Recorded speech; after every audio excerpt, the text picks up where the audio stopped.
daily soccer podcast with the Global Sports Podcast Network. Your body is unique.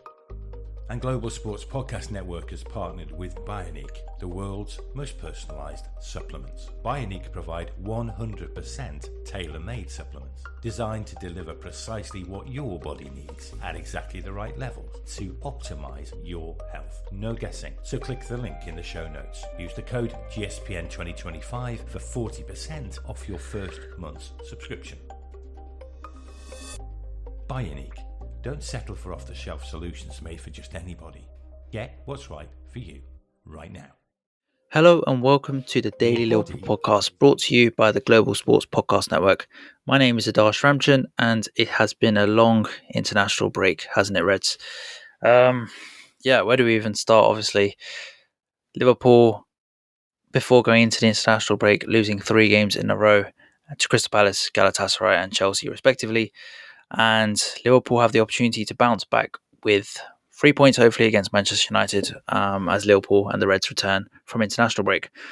In today's episode, I'm going to just touch on the Reds' performances, individual players that have shone throughout the international break, and maybe some momentum that Liverpool can bring it into the next round of games before the November international break to really pick up from performances which have been very much below par over recent weeks.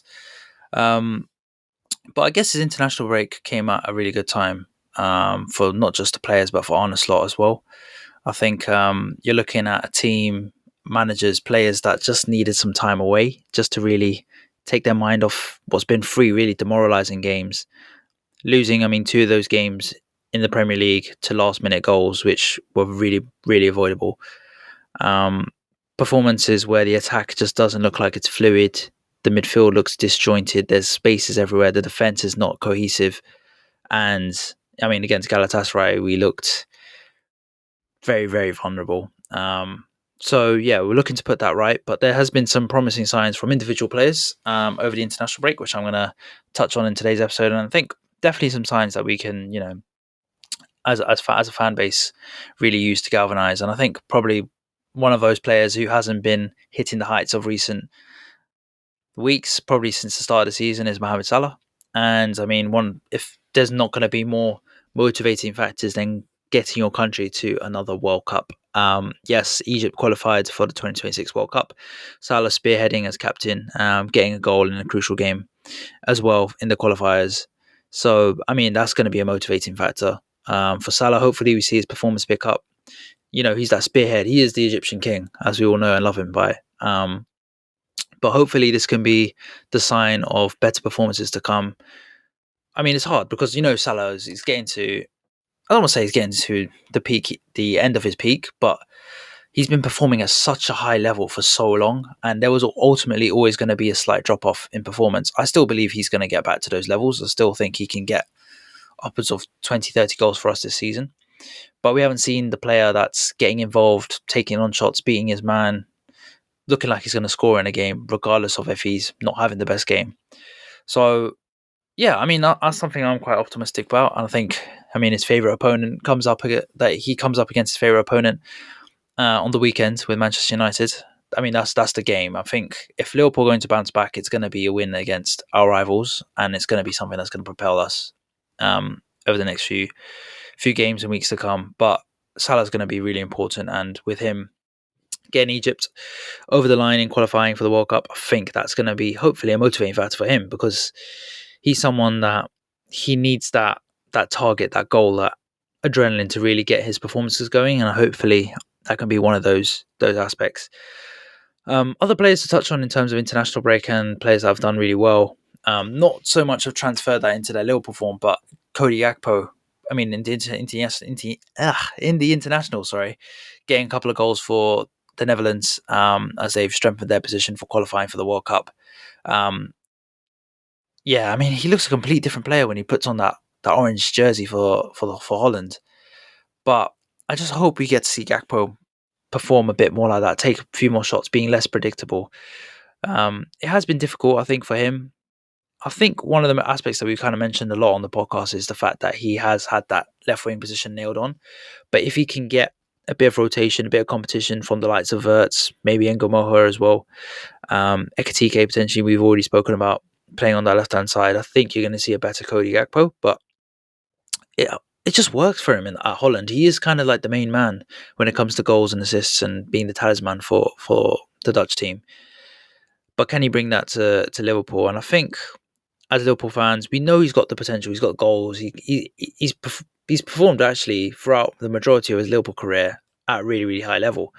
It's just this recent last few weeks where I think a few fans have been turning on him, expecting a bit more, expecting him to, just show a bit better end product. And I know obviously he got the goal against Chelsea, but other than that, his performance was really, really below average. So really hoping for him to step up. And he's a player that's kind of shone throughout the international break for Liverpool as well. So, I mean, alongside Gravenberch, Van Dijk, and Frimpong, the Dutch Liverpool contingent, those other three can really, I mean, I would say out of those three, Van Dijk and Gravenberch and all, have been two of our better players this season. But yeah, for Gakpo, I think it was important that he got some goals back, got some confidence back. The team definitely, like I said earlier, needed a bit of a break.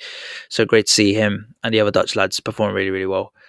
And then another player I wanted to highlight in terms of the internationals was Andy Robertson, because Scotland got two really important wins for their qualification for the World Cup, something that they haven't done in a very, very long time. But Robertson being the spearhead, the talisman captain as well, put in a really, really good performance against Belarus. I think, there's obviously been performances of Kirkez which haven't been great. Actually, in fact, speaking of left backs, he's actually been quite solid for Hungary. But Robertson, I think, is someone who could definitely get some more game time. With Kirkez having a few issues at left back, and obviously the game's coming thick and fast after the international break. But we need, in the times where it's tough for the team, you need your captains, you need your leaders, and I think Robertson's going to be that person who's going to, really pick us up, provide stiff competition for Kirkez, and hopefully, I like to see him start against Manchester United. I think he would be my left back of choice. But yeah, it's just great to see like our players on international break, especially given that we have got so many captains. I mean, I already spoke about Kirkez of Hungary, but obviously Szoboszlai, who's been probably one of our better players this season, captaining Hungary again in international break. You just get to see our players in a complete different environment, culture within their respective international teams. So, I mean, that's a really, real big positive that I think we can take forward into the games coming up. But those are a couple of Liverpool highlight players that I want to stand out and mention who've had some good international breaks in particular. Actually, one final one I've got just came to my head actually. Mamardashvili for Georgia saving a penalty. I mean, he is probably their best goalkeeper in history, you could say. And obviously, with Alisson being out injured, he's going to have a big role in these next few round of games because, according to news, Alisson probably back after the November international break. So he's got big few games coming up. I mean, I think you've got Real Madrid, you've got Man City, you've got Manchester United obviously coming up. Big, big football matches. And if we're going to get anything from those games, our goalkeeper's going to be on top. I mean, none of those goals against Chelsea were necessarily his fault. And probably was our best player against Chelsea at Stamford Bridge.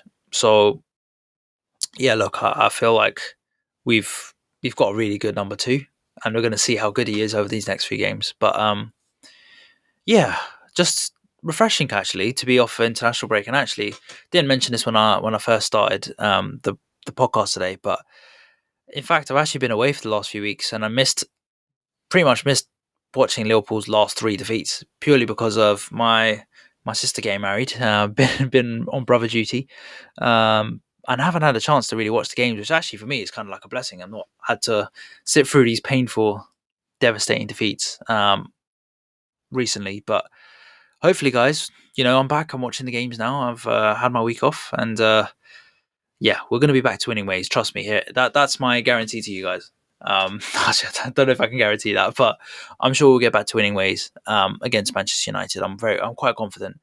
I think the crowd will be up for it as well. And don't want to talk too much about the game because I know we're going to preview a lot of that in the week leading up to us returning back to action. But I don't know about other Liverpool fans, but I think this is a blip. I do think I have complete faith in Slot. I think he's got he's going to work out the answers. And we spoke about a good international break for a couple of the players, but boy, did Arne Slot need this international break just to recharge a bit, have a bit of a hiatus away from football for a while.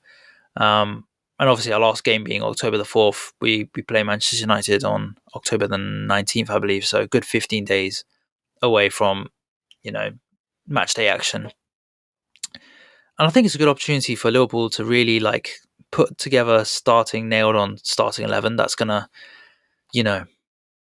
I think Slots have found it difficult to find his best 11, the team that works, and also players who were absolutely brilliant for us last season, not hit the levels of last season. Mentioned Salah already, but players like McAllister, who's been way below par. Kanate, I mean, it feels like every episode of this Daily Liverpool podcast this season, we've been criticising him. But I hope he can get back to his levels. I know he had a bit of an injury scare for France and he's come back.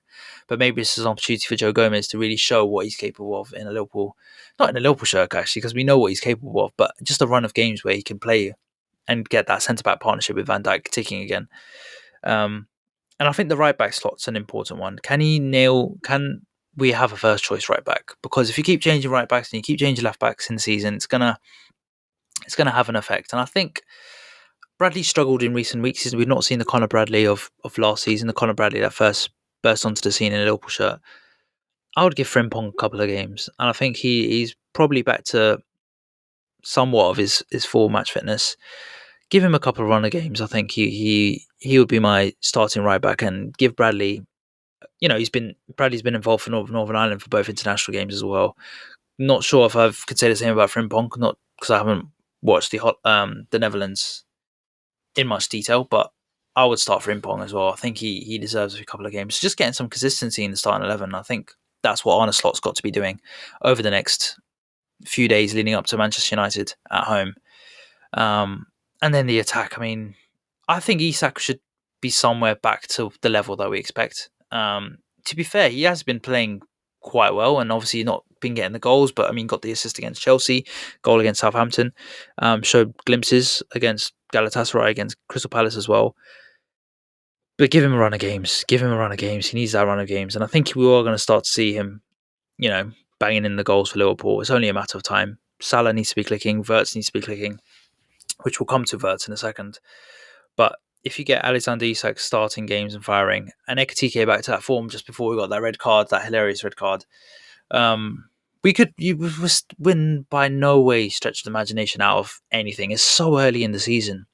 I've been seeing Arsenal fans celebrating the fact that they're top of the league after the October international break. This is the team we're up against in terms of mentality. And look, they are going to be a tough team to beat. I think a lot of us Liverpool fans obviously banter Arsenal and the way they play, but ultimately they're top of the Premier League at this moment in time, and they're going to be the team that we have to beat over the course of 38 games. So yeah, they're looking really strong defensively. Will they be able to maintain that throughout the whole season? That's going to be very difficult. But I think a few teams will start to give them a few problems. And if I look at their fixtures over recent weeks, obviously Newcastle away was a tough one, but Newcastle haven't been firing on all cylinders. West Ham at home, pretty standard game. They obviously had Man City at home. They've had us away, Manchester United away, which, I mean, Manchester United away isn't the toughest game nowadays, you could say. So on paper, we've probably had the much harder start. I mean, Palace away, Chelsea away, tough games, Newcastle away, Arsenal at home, Bournemouth at home, some really, really tough games. And to be second in the league, you can look at it on the flip side from a really positive angle. We're second in the league, players are still gelling in. Slot is definitely going to get it right with this group of players, this new group of players, you can say. Wirtz, like I mentioned, we're going to come to. I think we're going to start to see the Florian Wirtz. I'm optimistic over these next few games. He'll get his goal and he'll get his assist in the next few games before the November international break. I'm very much sure about it. We're seeing glimpses. I saw it for Germany. Yeah, creating chances, being the key talisman. I'm sure he'll get his goals and assists in a Liverpool shirt. It's only a matter of time. I'm trying to be the optimistic, positive boost ahead of this next round of games. But yeah, Slot, in terms of, just to summarise, a couple of things he needs to sort out. The starting 11, who's going to be starting? Get a bit of consistency with the starting 11. Structure of the team defensively. I mean, we've been all over the place recently, giving up too many chances to teams that probably if they play against other teams, won't have that many chances.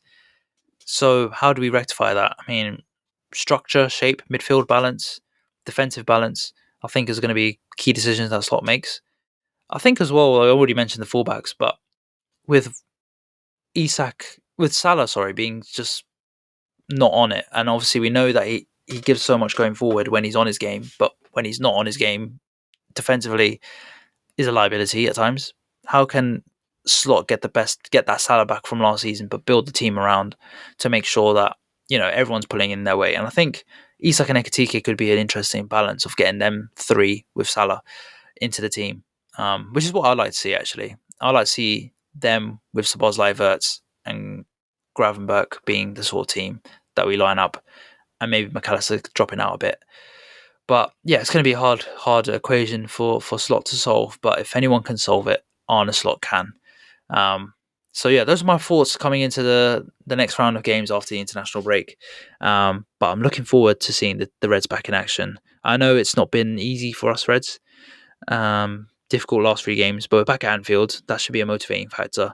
We had 3 tough away games. I mean, Palace away, who before last week won an unbeaten streak. Galatasaray away in Turkey, never an easy game. And Stamford Bridge, which is a ground that we've had very little success over in the last few years. So it's always going to be difficult, but I'm confident. Manchester United at home, that is the game. That is the game. When you win that game, you get your momentum back. And I'm very optimistic we can get some momentum back when we win that game. Let's have some confidence. When we win that game, we'll have the confidence back. But that's all my thoughts of today's episode of the Daily Liverpool podcast. Thank you all for listening, and stay tuned for more episodes throughout the week where we'll preview the Manchester United game in a lot more detail. Thank you all for listening.